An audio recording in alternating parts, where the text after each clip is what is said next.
Good afternoon. I would like to talk a little bit um, in this lecture about electronic publications and open access. Some of this material will be available in the textbook, which is a good chapter to read, but I hope I take it from somewhat of a different point of view.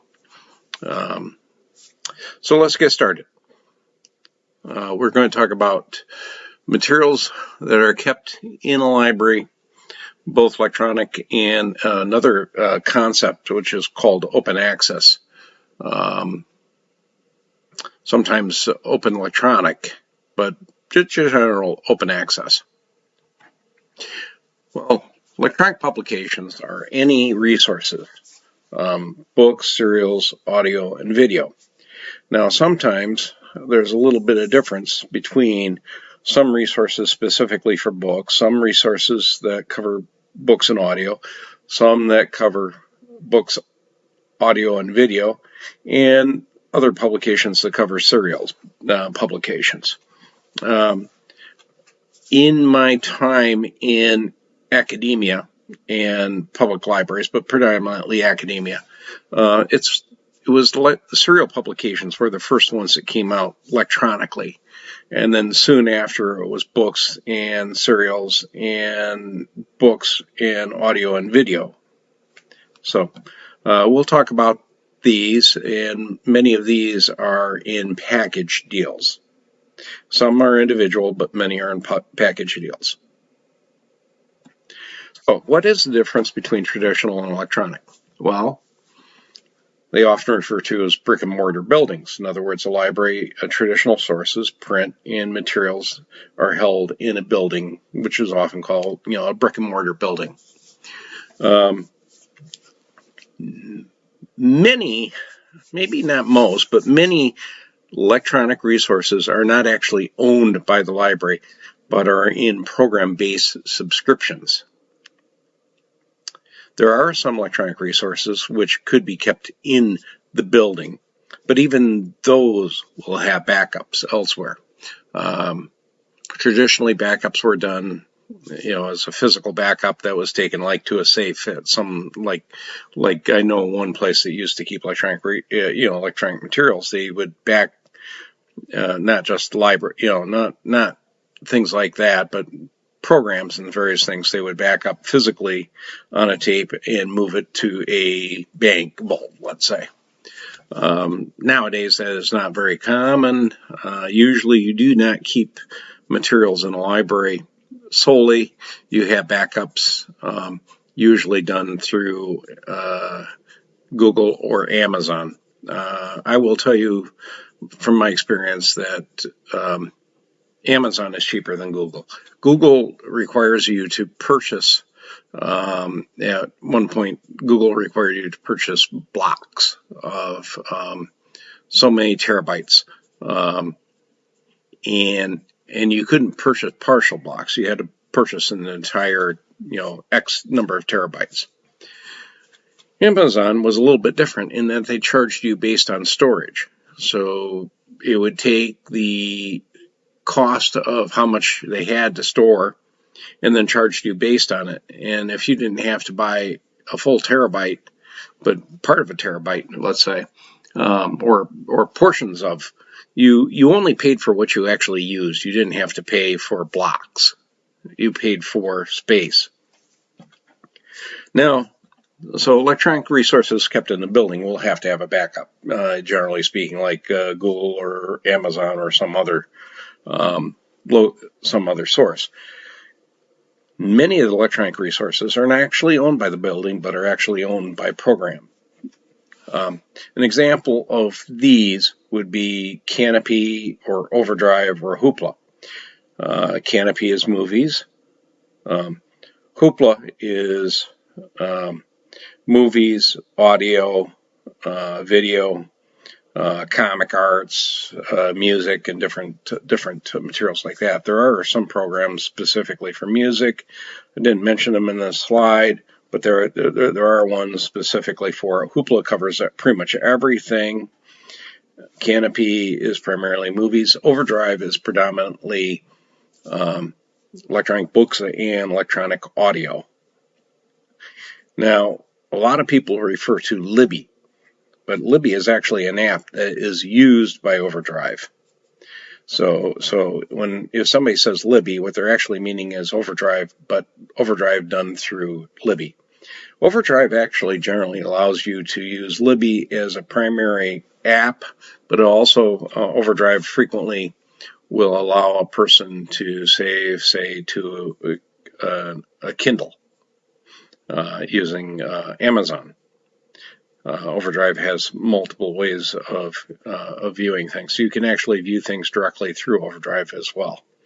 But many people will have Libby on their phone or on their device to view Overdrive.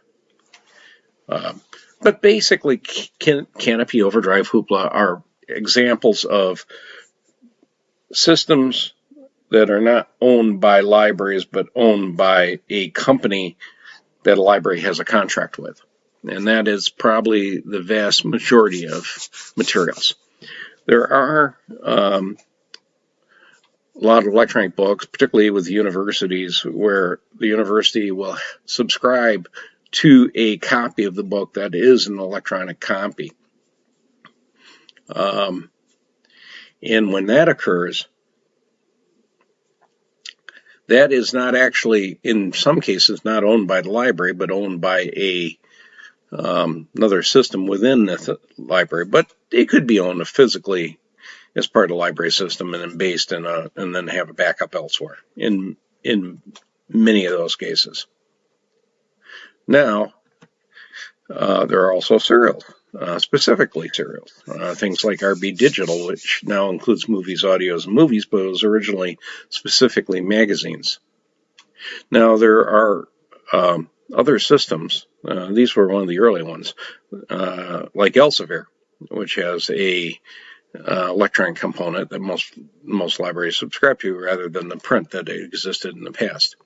Elsevier was a very expensive press, and they referred to the package in many ways kind of negatively as the big deal.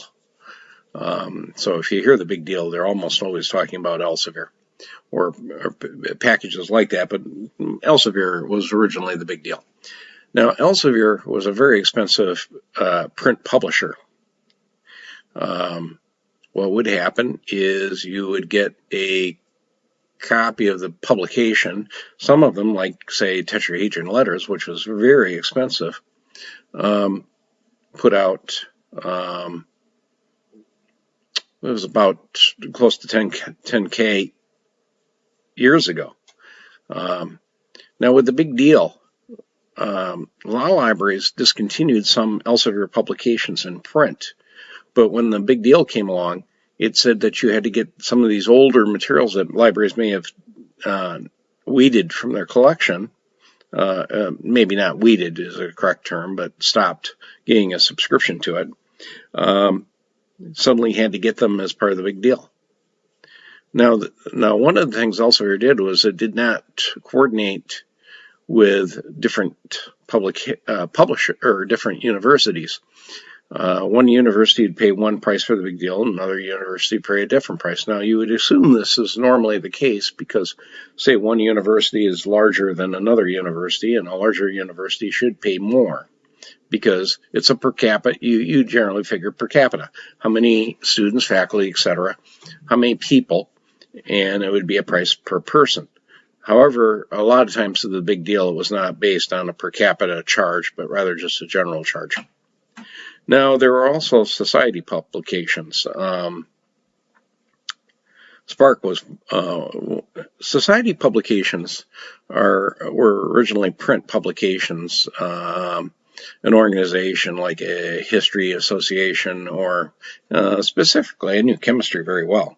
A lot of chemistry publications, like the American Chemical Society or something, or some division. And usually, as a member of the division, you got a publication as part of the division. If you were a member of the American Library Association and you're a school librarian, you might subscribe to the school library section and get the school library journal as part of the package. Or if you're a college librarian, you might subscribe to the research division and get the reference division and get that publication, or you might subscribe to the division that covers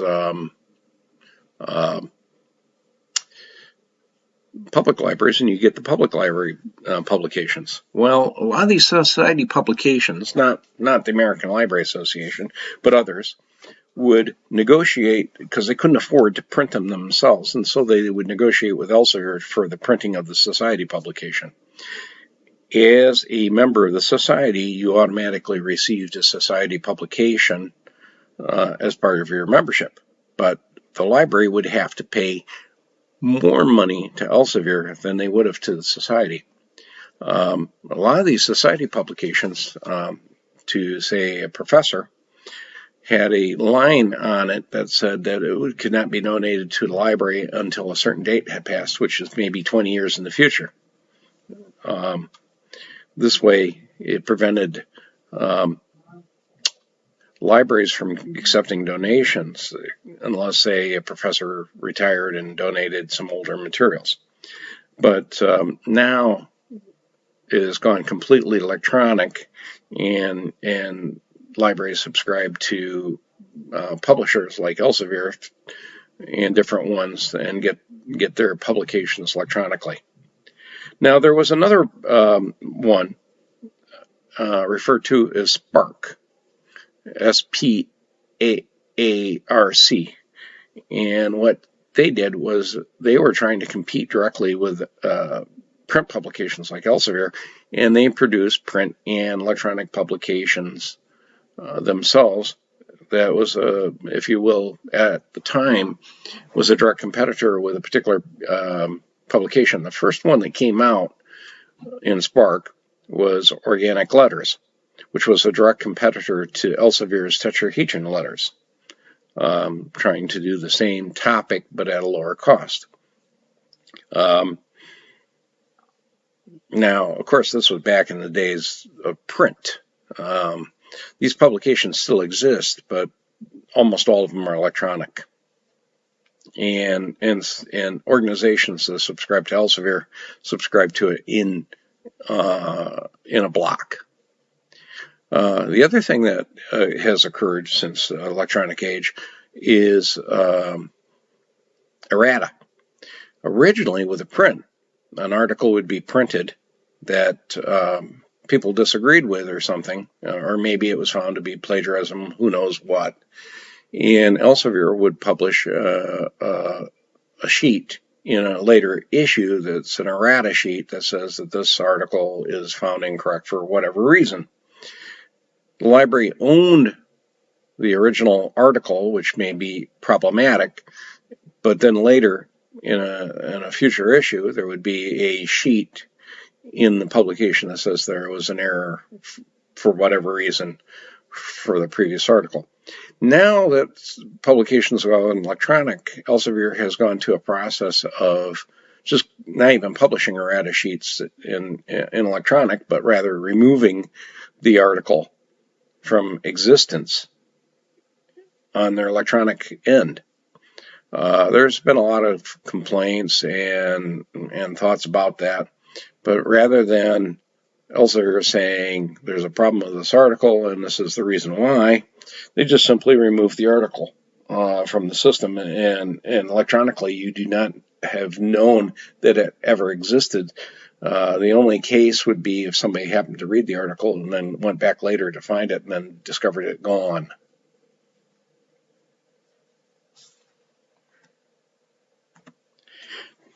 Now, there are a variety of e-formats. Of course, as you know, with electronic books, there's e-readers, Kindles, iPads, etc. A lot of telephones, a lot of smartphones have e-readers built in. I have an Android phone, and I happen to have Kindle loaded on my phone. You could also have Libby and different ones. So a lot of books have e-readers attached to them. Then, of course, there's other formats like Google Books. Of course, Hoopla we mentioned. And then there's one called HathiTrust, which is one that is shared among universities. And then there's free ones like Gutenberg, which is a website that is available and for everyone, and there is no charge, and you can easily get older books that have been reprinted. Gutenberg is an interesting one to read. Its history, if you ever get a chance to go online and look it up, the history is very interesting about how Gutenberg got started and how it's become larger. There's also a term that you find in electronic, but you also find it in paper, and it is a term called gray literature. And what it means is something that is difficult to locate unless you know its existence and discover it. Now, in print, it would have been small publications that libraries might use that are not easily found. And the same term occurs in electronic. It's a source that is of value, but is not linked easily to like a Google search. It becomes very difficult to pin some of these down, or you might not know they exist, and it takes a little bit of digging by a librarian to determine that this publication exists that is not easily found in literature.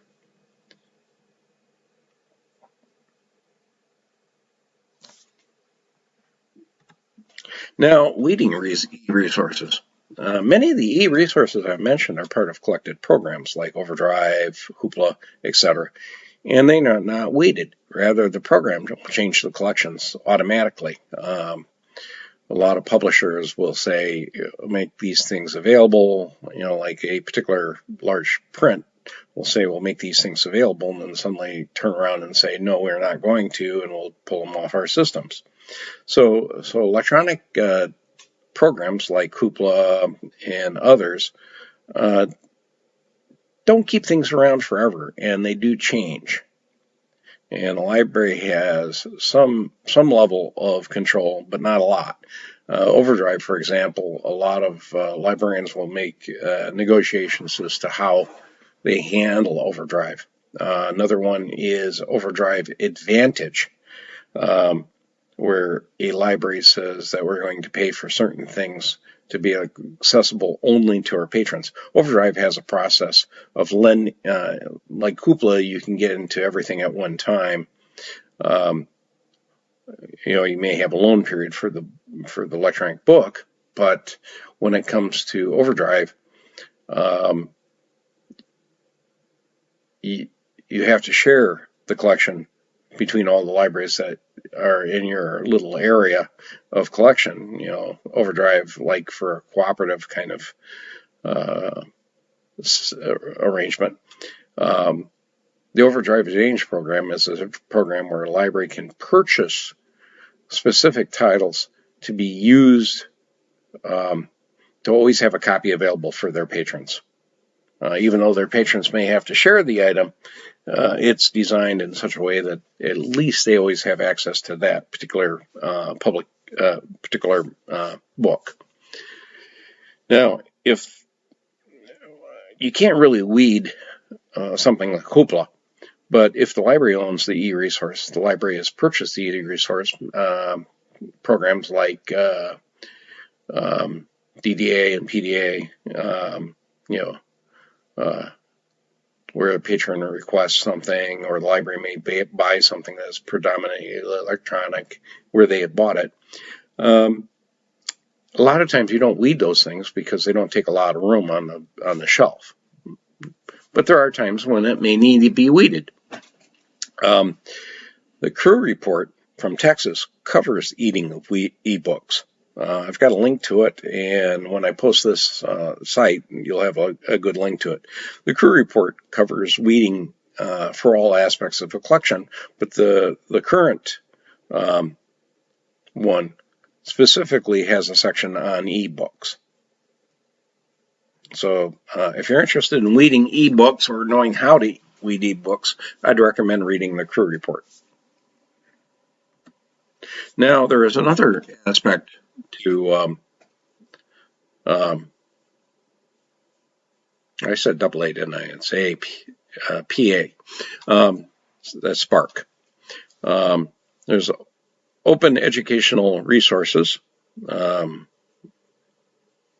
There's programs like Spark, I mentioned, scholarly publishing and academic resources. There are some federal funding providing material. And I've got an example of one here called RXIV, Archive, which is a website that does predominantly physics and computer science mathematics. In the field of physics, they rely very heavily on Archive. It was originally written by a man, I think of his name, Ginsburg. He's at Cornell, Ginsburg, I believe. He started the Archive at Los Alamos and then got somewhat personally angry with Los Alamos, went back to his alma mater as a professor, Cornell, and brought Archive with him to Cornell. So Archive is now part of Cornell.